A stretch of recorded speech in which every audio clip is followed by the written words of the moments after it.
So, since I reviewed Doctor Sleep a few years back, I figured I'd review the book version of The Shining by Stephen King, if you couldn't tell. Now, given that most of you are probably familiar with the story, I don't think I have to go into too much detail about the plot.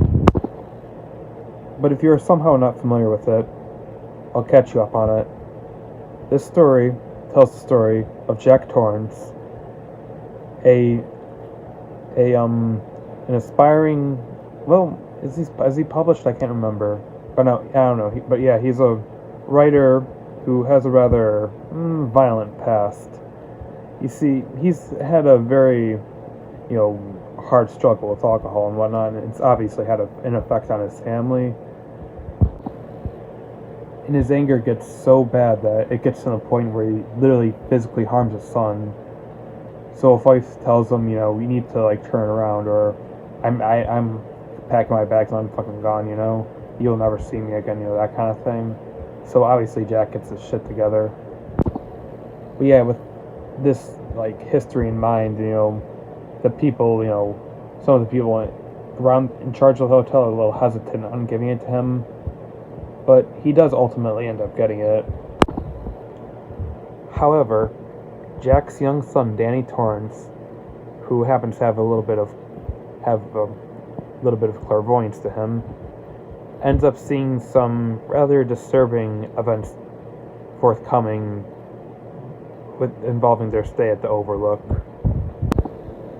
And the hotel already has a dark and disturbing past.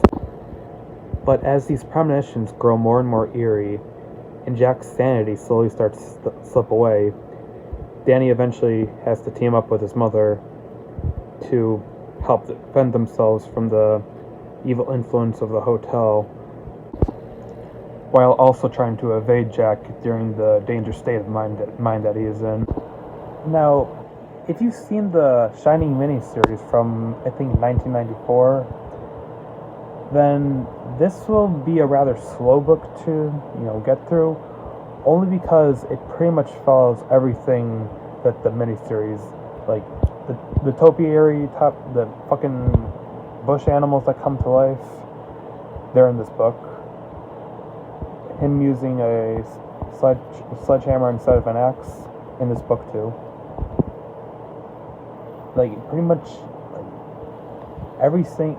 It follows it almost scene for scene, so that kind of ruined it for me, because I was just like, okay, I already know what's going to happen here. But thankfully, it had the characters as well as the world building going for it that made it, kept me hooked. My personal favorite part of the whole novel is the relationship between Dick Hallorann and Danny Torrance. Cause I think it's because Danny, it's clear that, he's always felt like an outsider because of this, sense of clairvoyance that he's had. He's always wondered if there were other kids like him. He's always felt, you can tell he's always felt different about it.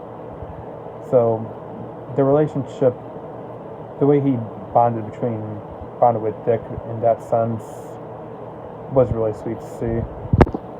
And I think part of that had to do with the fact that Dick Hallorann had the power as well.